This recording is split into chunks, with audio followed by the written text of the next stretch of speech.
السلام علیکم۔ Learning tricks آپ کا خیر مقدم کرتا ہے۔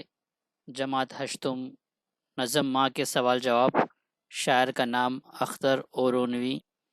اس ویڈیو میں ہم نظم ماں کے سوال جواب کو دیکھیں گے۔ سوال نمبر 1، سرگرمیاں مکمل کیجیے۔ پہلا ہے، جان پہچان کی مدد سے ذیل کا شب کی خاکہ مکمل کیجیے، جہاں پر اختر اورونوی کے تعلق سے معلومات پوچھی گئی ہے۔ پیدائش، اختر اورونوی کی پیدائش 9 اگست 1910 ہے۔ مقام اورینا بہار، ملازمت پٹنہ یو پی، وفات 31 مارچ 1977۔ اختر اورونوی کی طبع آزمائی، تنقید، افسانہ نگاری، ناول نگاری اور ڈرامہ نگاری، یہ 4 باتیں آئے گی۔ کتابوں کے نام، شاعری کی کتاب کا نام انجمن آرزو، افسانے کا نام منظر و پس منظر، ناول حسرت تعمیر، تنقید قدر و نظر۔ تو یہ ان کا شب کی خاکہ اختر اورونوی کا۔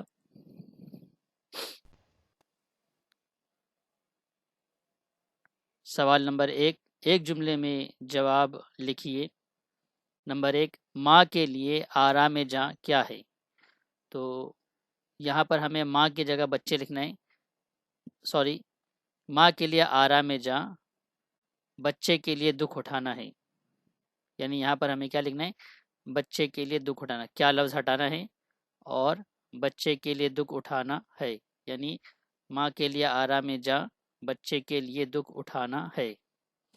دوسرا سوال، ماں کس کے لیے سختیاں برداشت کرتی ہے؟ تو یہاں پر کس کو ہٹا دیں گے اور وہاں پر بچے کا لفظ لگا دیں گے۔ تو ماں بچے کے لیے سختیاں برداشت کرتی ہے۔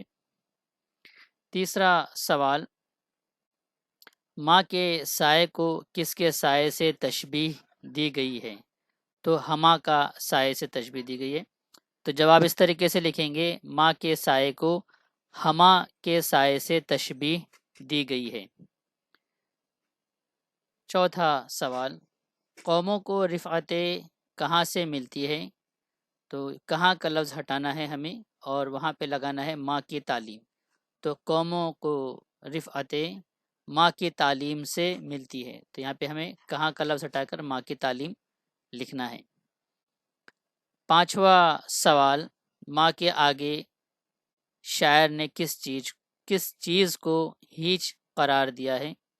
تو کونین کی دولت۔ تو کونین کی دولت ہمیں یہاں لکھنا ہے، کس کی جگہ پر، کہ جہاں پر کس کا لفظ آیا ہے اسے ہٹانا ہے اور یہاں پر ہم لکھیں گے کونین کی دولت کو ہیچ قرار دیا ہے۔ تو جواب اس طریقے سے ہوگا، ماں کے آگے شاعر نے کونین کی دولت کو ہیچ قرار دیا ہے۔ چھٹا سوال، بچے کے دور ہونے پر ماں کا کیا حال ہوتا ہے؟ تو یہاں پہ کیا کو ہٹا دیں گے اور ماں کے قلب و جگر جلتے ہیں لگائیں گے ہم۔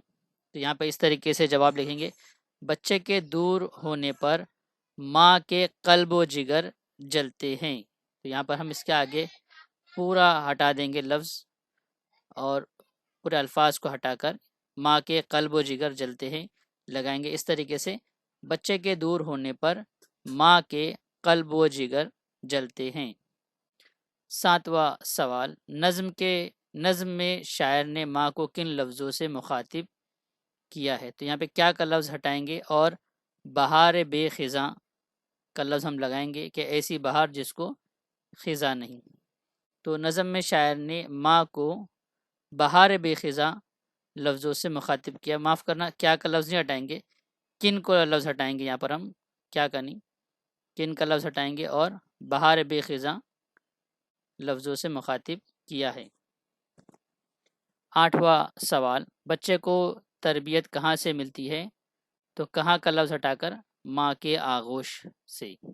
تو بچے کو تربیت ماں کے آغوش سے ملتی ہے۔ تو یہاں پہ ہمارا ایک جملے کے جواب مکمل ہوئے۔ چلتے ہیں آگے اگلے سوال کی طرف۔ مختصر جواب لکھیے۔ پہلا، شاعر نے ماں کو ہما کا سایہ کیوں کہا ہے؟ تو یہاں پر ہما کا سایہ کیوں کہا ہے؟ ہما ایک خیالی پرندے کا نام ہے اور ماں کو جو ہے تشبیہ دی گئی ہے ہما کے سائے سے۔ تو اس کا جواب اس طریقے سے ہے کہ ہما ایک خیالی پرندہ ہے۔ کہا جاتا ہے کہ جس شخص پر ہما کا سایہ ہوتا ہے وہ خوش قسمت ہوتا ہے۔ ماں اپنے بچے پر کوئی تکلیف مصیبت آنے نہیں دیتی اور خود ہر تکلیف سہ لیتی ہے، اس لیے ماں کے سائے کو ہما کا سایہ کہتے ہیں، اور جس بچے کے سر پر ماں کا سایہ ہوتا ہے وہ خوش نصیب ہوتا ہے۔ دوسرا سوال، ماں کی محبت کی نظر کو دشمن رنج و علم کیوں کہا گیا ہے؟ تو یہاں پر سوال اس طریقے سے ہے، تو ماں کی محبت کی ایک نظر سے ہی بچے کے تمام رنج و غم دور ہو جاتے ہیں، اس لیے ماں کی محبت کی نظر کو دشمن رنج و علم کہا گیا ہے۔ تو اس طریقے سے جواب لکھنا ہے۔ تیسرا سوال، تو اگر چاہے تو بدل دے قسمت نوح بشر، اس مصرعے کی روشنی میں ماں کی تربیت کیوں ضروری ہے بیان کیا گیا ہے۔ تو تیسرے سوال کا جواب اس طریقے سے ہے، ماں بچے کی پہلی درس گاہ ہوتی ہے۔ اگر ماں بچے کی اچھی تربیت کرتی ہے اور زندگی جینے کے طریقے سکھاتی ہے تو بچہ ایک قابل اور باصلاحیت اور ایک نیک انسان کے روپ میں نظر آتا ہے۔ اس شعر میں شاعر یہ پیغام دینا چاہتا ہے، یعنی مصرعے کے اس شعر میں یہ پیغام دینا چاہتا ہے۔ اگلے سوالات، نظم میں ایک پرندے کا ذکر آیا ہے، اس پرندے کا نام لکھیے۔ تو اس پرندے کا نام ہما ہے۔ پھر اگلا سوال، نظم سے زیر اضافت والی ترکیبیں لکھیے۔ جان ناتواں، آب بے خزاں، نور نظر، محبت نظر محبت، دشمن رنج و علم، بہار بے خزاں، قسمت نوح بشر، زیر قدم، قلب شیر نر۔ زیر اضافت یعنی وہ مرکب الفاظ دو لفظوں کا مجموعہ جن کے بیچ میں زیر ہوتا ہے۔ دیکھیں یہاں پر میں نے پہلے آپ کو پڑھ کر سنایا، ابھی ہم کو یہاں پر دیکھنا ہے کہ کیا بات دونوں میں ہے۔ جان اور ناتواں یہ دو الگ الگ لفظ ہے اور دونوں لفظوں کو زیر کے ساتھ جوڑا جا رہا ہے۔ تو یہاں پر زیر کی آواز نون کے ساتھ آنے والے نون کے ساتھ جڑ جاتی ہے تو وہ جانے ناتواں ہو جاتا ہے، آب بے خزاں ہو جاتا ہے۔ تو دونوں جملے دونوں لفظ جو ہے معاف کرنا آپس میں جڑ جاتے ہیں اور مرکب لفظ بنتے ہیں، نور نظر۔ تو یہ زیر اضافت کی مثالیں ہیں یہاں پر۔ پھر اگلا سوال، ماں کے قدموں کے نیچے جنت ہے، اس عنوان پر 10 سطریں لکھیے۔ انشاءاللہ اس کو ہم اگلے ویڈیو میں ضرور وضاحت کے ساتھ پیش کریں گے۔ ماں کے قدموں کے نیچے جنت ہے، یہ ایک وضاحت طلب جواب ہے جس کو ہمیں 10 سطروں میں لکھنا ہے۔ تو انشاءاللہ اس کے لیے ہم اگلے ویڈیو بنائیں گے، آپ ضرور اس ویڈیو کو دیکھنا۔ اور اگلا سوال، درج ذیل شعر کی روشنی میں ماں کی تکلیفوں کے بارے میں لکھیے۔ یعنی جو شعر نیچے دیا ہے اس کی مدد سے ہمیں اس کی وضاحت کرنا ہے کہ ماں کیسے تکلیفوں کو برداشت کرتی ہے۔ کس قدر بچے کی خاطر سختیاں سہتی ہے تو، سختیوں کے جھیلنے پر بھی مگن رہتی ہے تو۔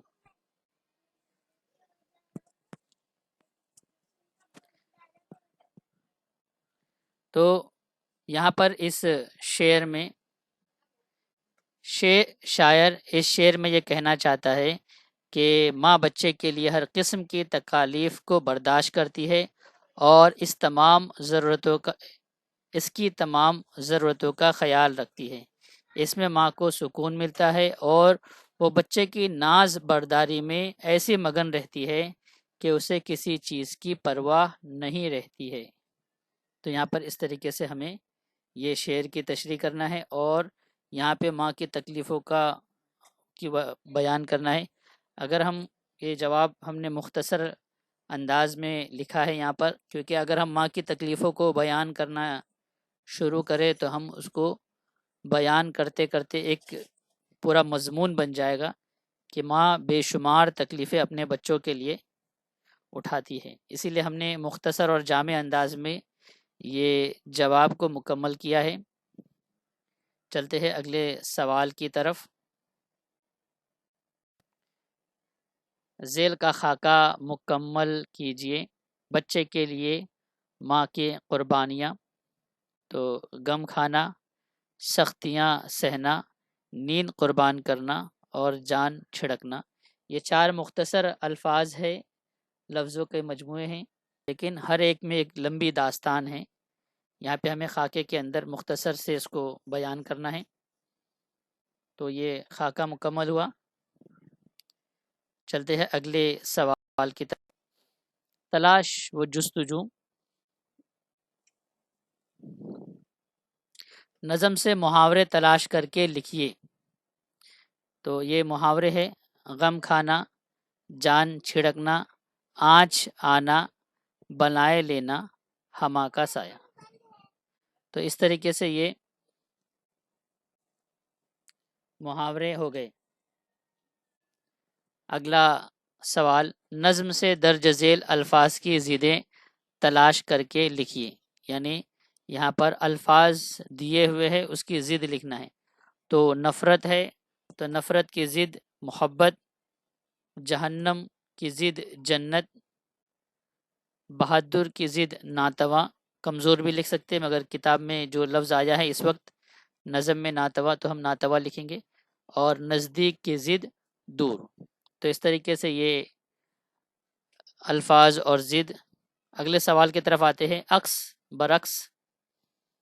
پہلا سوال: نظم میں صنعت تضاد کا شعر تلاش کر کے لکھیے. تو پوری نظم میں جو تضاد کا شعر آیا ہے اس شعر کو یہاں پر دیکھیں گے.